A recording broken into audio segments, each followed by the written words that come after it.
समुद्रस्य हिमाद्रश्चैव दक्षिणं वर्षं तद् भारतं नाम भारतीयत्र सन्तति।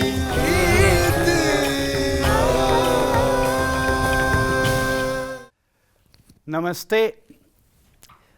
अद्यतन प्रकरेण सर्वेषां स्वागतम्।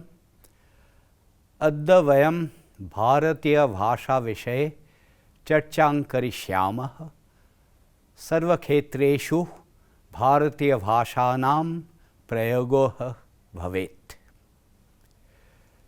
This program is called Itihasa.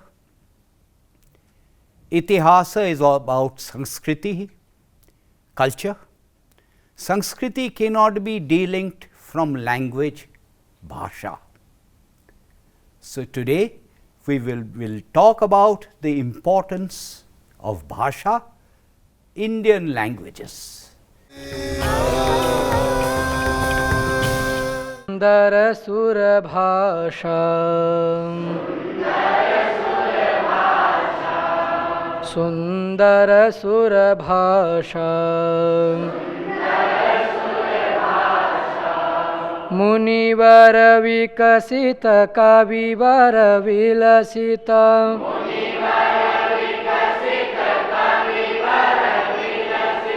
मंजुल मंजूषा,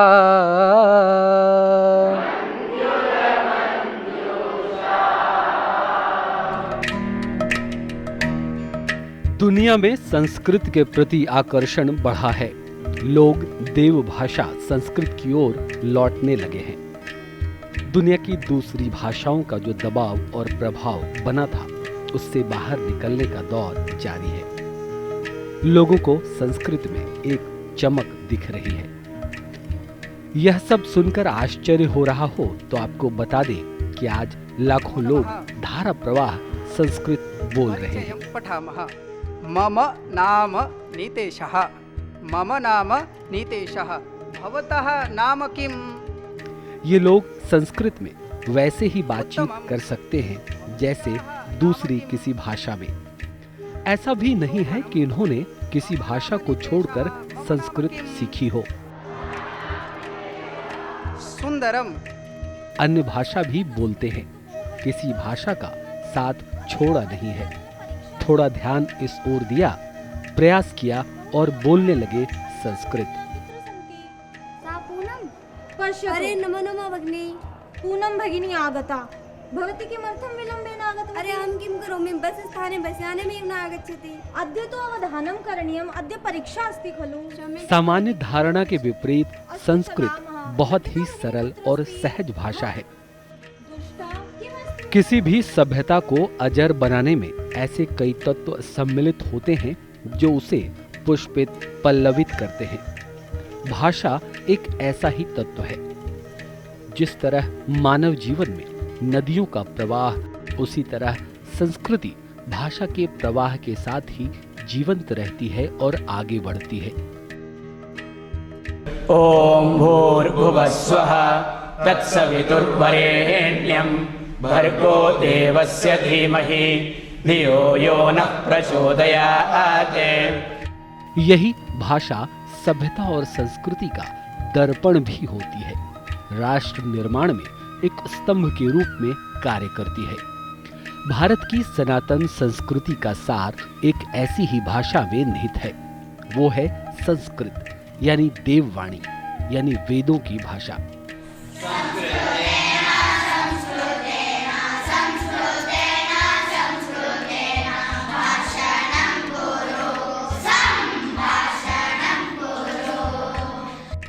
मानव सभ्यता के प्रथम लिखित दस्तावेज के रूप में सम्मानित वेदों की भाषा संस्कृत है। इसी भाषा में गंभीर से गंभीर विषयों की गुत्थी सुलझाने वाले उपनिषदों की रचना हुई। सृष्टि के विकास से लेकर प्रलय का वर्णन करने वाले इतिहास पुराण की रचना भी इसी भाषा में हुई। ज्ञान विज्ञान, खगोल शास्त्र, चिकित्सा शास्त्र और अन्य शास्त्रों की भाषा संस्कृत ही रही है। संस्कृत को लेकर दुनिया भर में शोध हो रहे हैं। ऐसे ही एक शोध के अनुसार संस्कृत सीखने से मस्तिष्क की कार्यप्रणाली में सुधार होता है, स्मरण शक्ति मजबूत होती है। संस्कृत भाषा बोलने तक ही सीमित नहीं है, यह कंप्यूटर का भविष्य है। नासा के एक शोधकर्ता रिक ब्रिग्स ने 1985 में संस्कृत को ऐसी भाषा कहा जो सबसे ज्यादा वैज्ञानिक है, यानी जिससे कोडिंग और कमांड जैसे काम सबसे प्रभावी रूप से हो सकते हैं। कंपटीशन के क्षेत्र में वैदिक गणित के सूत्र धूम मचा रहे हैं। जिस योग के पीछे आज पूरा विश्व चलने को तत्पर है, उसका आधार भी संस्कृत ही है। सहस्रों वर्षों की यात्रा में हम कह सकते हैं कि संस्कृति से ही संस्कार है और संस्कार से ही संस्कृतियों का विकास है। संस्कृत सभी भाषाओं की जननी है। भारत जैसे विविधताओं से भरे देश में अनेक भाषाएं, अनेक बोलियां हैं। ये सभी भारतीय भाषाएं हैं। भारत को रचने, गढ़ने और विकसित करने में इन सभी का अमूल्य योगदान रहा है। संस्कृत ही है जो इन सभी भाषाओं को एक सूत्र में बांधती है। ऐसी कई विशेषताएं हैं जो इस भाषा को सुदृढ़ बनाती हैं। यह वैज्ञानिक रूप से मान्य है कि संस्कृत बोलने के लिए अधिक शब्दों की आवश्यकता नहीं होती। कम से कम शब्दों में हम अपनी बात आसानी से कह सकते हैं। केशः कृष्णवर्णं कृत्वा कोऽपि युवा न भवति तथापि अहं युवा दृश्यामि। अहं प्रमाणं स्वीकरोमि, तो इदानीमेव प्रमाणं स्वीकरोमि। लेकिन कड़वा सच यह भी है कि प्राचीन काल से चली आ रही लोक भाषा संस्कृत बीते कुछ समय पहले तक केवल मांगलिक कार्यों, मंत्रों और भजनों तक ही सीमित रह गई थी। दूसरा सच यह भी है कि एक बार फिर से बड़ी संख्या में लोग संस्कृत की ओर लौट रहे हैं। संस्कृत को लोक भाषा बनाने के लिए लोगों ने व्रत ले रखा है। यथा इदानीं संस्कृतं शृणोति यत् वयं वदामः सर्वं भवन्तः अपि जानन्ति एव। अद्य संस्कृत भाषा च मातृभाषा च विषये वयं चर्चा कुर्मः। It is my honor and pleasure to have as our guest today Chamu Krishna Shastri ji. He has been instrumental in the propagation and popular teaching of Sanskrit in India. He has been conferred the Padma Shri. He is now the chairman of the high-level committee that has been set up for the propagation of Indian languages. In all such matters, Chamu Krishna Shastri is for me a neta, a leader, because you may not know, his date of birth is the same as that of Netaji Subhash Chandra Bose's 23rd January. Namaste Mohoday. Namaste. Swagatam. प्रथमं संस्कृत भाषा विषये चर्चां कुर्मः। कृपया संस्कृत भाषायां वदतु, परन्तु शनैः शनैः येन जनाः अवगच्छन्ति। संस्कृतं मृतभाषा अस्ति वा? अस्माकं देशे कति जनाः संस्कृतं वदन्ति? संस्कृत भाषा जीवति। लक्षशः जनाः संस्कृतेन सम्भाषणं कुर्वन्ति। प्रथमम् अहम् एकम् उदाहरणं वदामि। आन्ध्रप्रदेशे एका पत्रकारगोष्ठी आसीत्। अहं तत्र गतवान्। पत्रकारगोष्ठी मध्ये आरम्भे अहम् उक्तवान्, I will speak in Sanskrit for 2 minutes, afterwards I will speak in English इति उक्तवान्। 5-6 पत्रकाराः उक्तवन्तः, no Shastri, we don't know Sanskritam, please tell in English. I didn't care. अहं संस्कृते यदा आरम्भं कृतवान्, एकः पत्रकारः पुनः कोपेन उक्तवान्, Shastri, I don't know Sanskritam, whatever you want to tell, tell in English. अहं न श्रुतवान्। अहम् एवम् उक्तवान्, I said like this, अस्माकं देशः भारतदेशः भारतस्य प्राचीनभाषा संस्कृतभाषा, केवलं प्राचीनभाषा संस्कृतभाषा न, प्राचीनभाषा केवलं न, आधुनिकभाषा अपि। अहं भारते सर्वत्र प्रवासं करोमि, यात्रासमये अहं संस्कृतेन वदामि।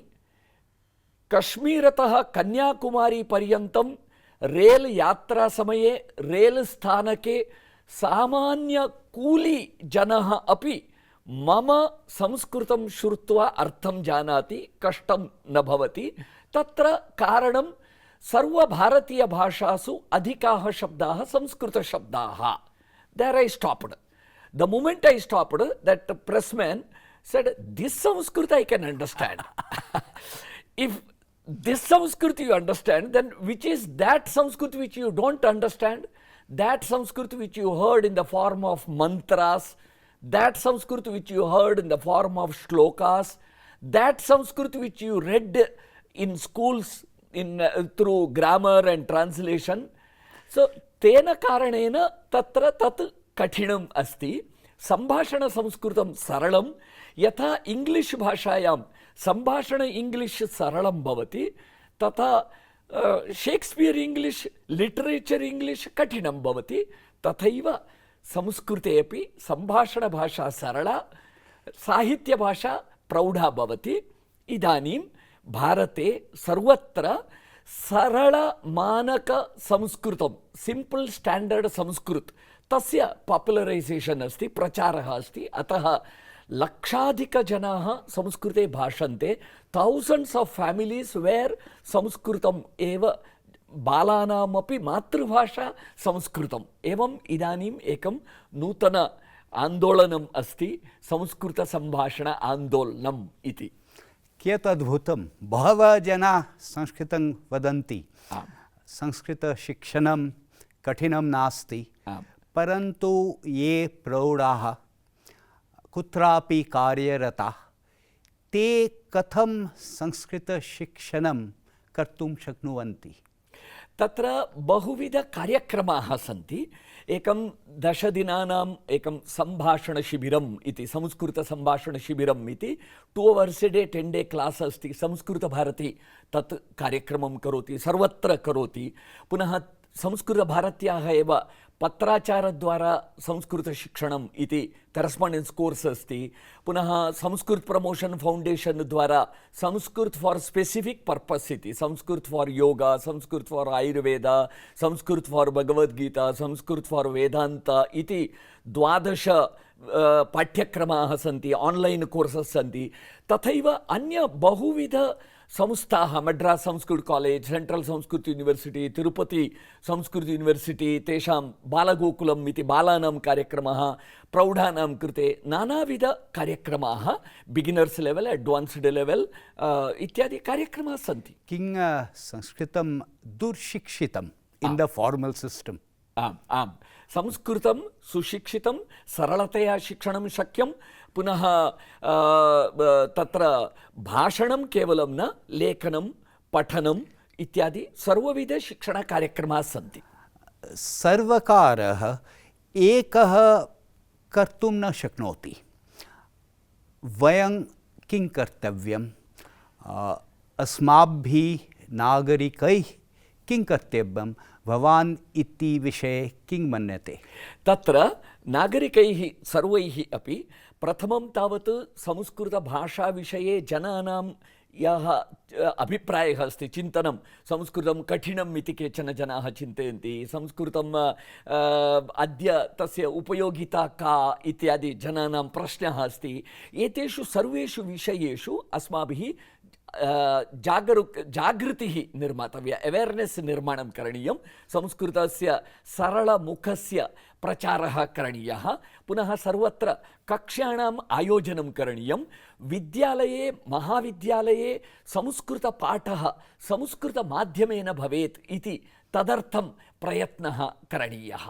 संस्कृतपुस्तकानि सर्वत्र इदानीं यदा गिफ्ट् ददाति, संस्कृतपुस्तकं गिफ्ट् रूपेण ददातु। अतः अस्माभिः विद्यालयेभ्यः आरम्भः करणीयः। आम् आम्, सामान्यविद्यालयेषु प्राथमिकविद्यालयतः संस्कृतशिक्षणस्य प्रारम्भः भवेत्। विद्यार्थी इंजिनियरिंग पठतु, मैनेजमेंट पठतु अथवा अन्य किमपि प्रोफेशनल कोर्स पठतु, साइंस पठतु, टेक्नोलॉजी पठतु, सर्वेषाम् अपि संस्कृत रिलेटेड विषयाः सन्ति संस्कृत वाङ्मये। अतः ते सर्वे स्वज्ञानशाखा वृद्ध्यर्थं संस्कृतं पठेयुः इति। अस्तु महोदय, let us now move on to your role as the chairman of this high powered committee. Most people don't know that we don't have a national language. There is an official language of the union government which is English and Hindi, and each state can have its own according official languages. Sometimes people say that this committee, which is for the propagation of Indian languages, is a committee that is meant to displace English. Now, is that perception true? See, first of all, I would like to tell that there is no word as a national language in the constitution. Right. That is just a notion. But as per constitution, one is official languages, 2 official languages of the union, then 8 schedule 22 languages for the official communication of states. This is one thing. Actually, all the languages will continue as they are. English also as good as Indian languages today.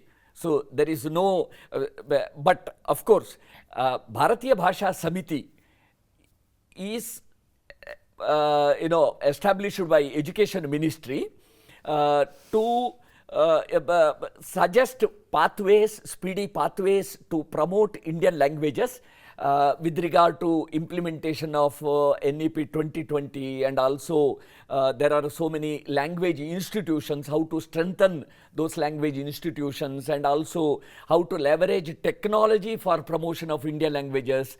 These are the mandate for Bharatiya Bhasha. We will come back to your actual thoughts on what should be done. मगर उससे पहले लोग कहते हैं ये ऊपर से हिंदी थोपने का एक प्रचेष्टा है जी। तो इस बारे में आपको क्या कहना है? नहीं, ऐसा कोई ये नहीं है। देखिए, ये सब क्यों आया ये हिंदी थोपने का? एक तो पहले वो linguistic division of the states ये हुआ, बाद में जब 3 लैंग्वेज फार्मूला पहले 1968 में आया, तब वो 3 लैंग्वेज फार्मूला का बेस था Hindi speaking states, non Hindi speaking states. इस आधार पे वो 3 लैंग्वेज फार्मूला का डिस्क्रिप्शन दिया गया, and that is the matter of past today. अभी NEP 2020 में ये बेस नहीं है। It is not based on Hindi speaking states और नॉन हिंदी स्पीकिंग स्टेट्स। सभी भारतीय भाषाओं का समान महत्व दिया गया है NEP 2020 में, और फ्लेक्सिबिलिटी है।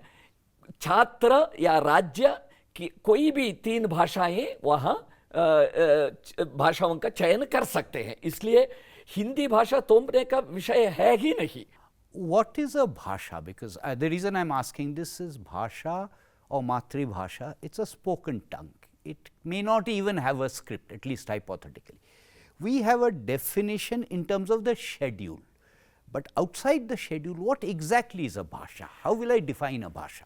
देखिए, शिक्षा नीति में मातृभाषा, प्रादेशिक भाषा या प्रांतीय भाषा, रीजनल लैंग्वेज, मदर टंग, इन शब्दों का, होम लैंग्वेज, ऐसे शब्दों का प्रयोग हुआ है इसमें।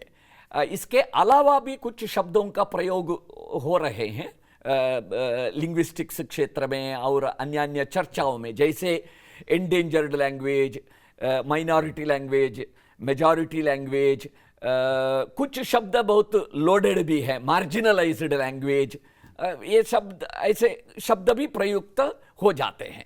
लेकिन मातृभाषा, भाषा और बोली, डायलेक्ट, ये इनके बीच लोगों अंतर, डिफरेंस क्या है लोगों को मालूम नहीं है। सभी मातृभाषाएं प्रथम भाषा हो सकते हैं, फर्स्ट लैंग्वेज, लेकिन सभी लैंग्वेजेस मातृभाषा नहीं हो सकते हैं. All first languages are not mother tongue. तो ये एक अंतर है. मातृभाषा बचपन में, शैशव में माँ के गोद में जिस भाषा के द्वारा दुनिया का परिचय होता है वो मातृभाषा है. उसके बाद जिस भाषा परिवेश में बच्चा बढ़ता है और शिक्षा होती है, शिक्षा की माध्यम भाषा या अगल बगल में बाहर जो व्यवहार भाषा है वो प्रथम भाषा होती है. लेकिन बोलियां, सभी बोलियां भाषाएं नहीं है, वो बोलियां हैं. भाषा का प्रभेद है. सेंसस में एक आधार लिया गया, स्पीकर्स बिलो 10,000, स्पीकर्स अबव 10,000, ऐसा एक आधार लिया गया. माध्यम भाषा की शिक्षा के, प्राथमिक शिक्षा के माध्यम भाषा के नाते 30 भाषा माध्यम है और 1 लाख से ऊपर बोलने वालों की संख्या. In the practice in different जी, states. जी, जी. So there are languages which are beyond the scheduled language. जी. And as part of 3 language formula, about 120 languages are taught as part of 3 language formula. Will you also have some suggestions about the kind of question census asks? Because the question census asks and the options it gives, they are not very satisfactory also. So are there going to be some suggestions? This is a minor point, but even then are there going to be some suggestions about census as questions? जी, actually Bharat multilingual country है, ये monolingual country नहीं. लोग भी multilingual है, ज़्यादातर लोग. ऐसे परिवारों में और कई परिवारों में माँ की मातृभाषा एक रहती है, पिताजी की मातृभाषा दूसरी रहती है. ऐसे कुल मिला के घर में 4-5 भाषा जानते हैं. तो सेंसस में केवल मातृभाषा और 2 भाषा लिखने का, एंट्री करने का अवसर रहता है.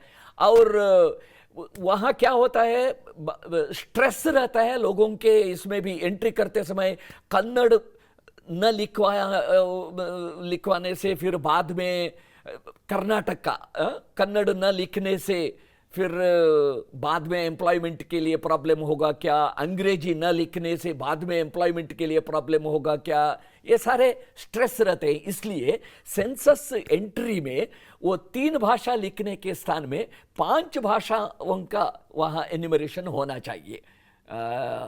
तब ही ठीक प्रकार से भाषाओं का रिप्रेजेंटेशन होगा. There is a market, there is a commercial usage, there is a commercial value, which is part of the reason why children particularly do not study Indian languages, Bharatiya Bhasha. They study foreign languages. So what can be done to make this commercially more attractive? See, as far as studies are concerned, language studies are concerned, there are 2 aspects. Studying a language as part of 3 language formula at school level or in the higher education is one aspect. Medium of instruction is the other aspect. It's an important distinction. Yes, yes. And medium of instruction is more important than studying which languages. Language A or B or C, that is immaterial. Now, medium of instruction, because the thought process of the students will be in the medium of education, medium of instruction. See, the whole the youth today who have studied through English, they can speak their mother tongue or regional language, but reading and writing in the mother tongue is difficult for them, because they have all the time read and write in English. So medium of instruction is very important as far as and that is the danger for Indian languages. I mean, decline of Indian languages, one. So that should be made attractive. Then only Indian language medium will be attractive when it becomes aspirational language, when it becomes pathway or step for ladder for employment. So today, English is the language for employment. So we have to make Indian languages as aspirational and step for employment. So do you have any thoughts on that, or we need to wait for your report? जी ये करना है। इसके लिए क्या है, एक तो भारतीय भाषाओं के लिए विजिबिलिटी बढ़ाना चाहिए। अभी तो एक बच्चा गांव में भी एक बच्चा अगर दुकान जाके एक चिप्स परचेस करता है, वो लेस अंग्रेजी में दिखता है। जो कोई भी फास्ट फूड का, किसी का भी चॉकलेट का, किसी का भी रैपर अंग्रेजी में रहता है, तो लोगों के सामने अंग्रेजी है, उसमें बदलना चाहिए। वो लोग उसमें, वहाँ जहाँ अंग्रेजी की अनिवार्यता नहीं है वहाँ तो भारतीय भाषा ला सकते हैं। जैसे टैबलेट्स वगैरह है, उसका स्ट्रिप है, वो भारतीय भाषा में हो सकता है। अंग्रेजी की क्या आवश्यकता है? वो तो सामान्य 90% ऑफ द आम जनता वो तो अंग्रेजी नहीं जानते हैं, वो तो भारतीय भाषा जानते हैं। इसलिए अभी क्या हो रहा है, अब जीडीपी भी 60 to 70% of the GDP doesn't come from English, it comes from regional languages, भारतीय भाषा थ्रू इंडियन लैंग्वेजेस। तो लेकिन अभी सरकार का भी सूचनाएं, ये सब वेबसाइट, ये सब अंग्रेजी में है। केंद्र सरकार की सूचनाएं आम जनता तक पहुंचता नहीं है, and we are not reaching the knowledge to आम आदमी। So they are not in part of the policy making and decision making process, क्योंकि वो सब अंग्रेजी में हो रहा है। अगर इसमें अंग्रेजी के साथ साथ भारतीय भाषाओं का भी 8 शेड्यूल लैंग्वेजेस में भी सारे कामकाज होंगे, संपर्क होगा, व्यवहार होगा, तब भारतीय भाषाओं का विजिबिलिटी बढ़ेगा। तब छात्र भी, विद्यार्थी भी, हाँ मेरा भविष्य भारतीय भाषा में है। और मान लीजिए कई इस प्रकार के एम्प्लॉयमेंट में भी, एडवर्टाइजमेंट वगैरह में भी, अगर अंग्रेजी माध्यम के साथ साथ भारतीय भाषा माध्यम भी हो सकता है, इतना लिखने से भी बहुत बदल आएगा। या जॉब्स में सेग्रीगेशन कर सकते हैं, जहाँ अंग्रेजी भाषा की अनिवार्यता नहीं है, भारतीय भाषा भी चलते हैं, वहाँ वो विकल्प दीजिए। कुल मिला के भारतीय भाषा माध्यम से जो पढ़ते हैं उनके रोजगार का अवसर ज़्यादा होना चाहिए, तब भारतीय भाषा माध्यम प्रसिद्ध होगा। Chamukrishna Shastri, thank you very very much. बहवः धन्यवादः। जयतु भारतं, जयतु भारतीं, जयतु भारतीय भाषां। धन्यवाद।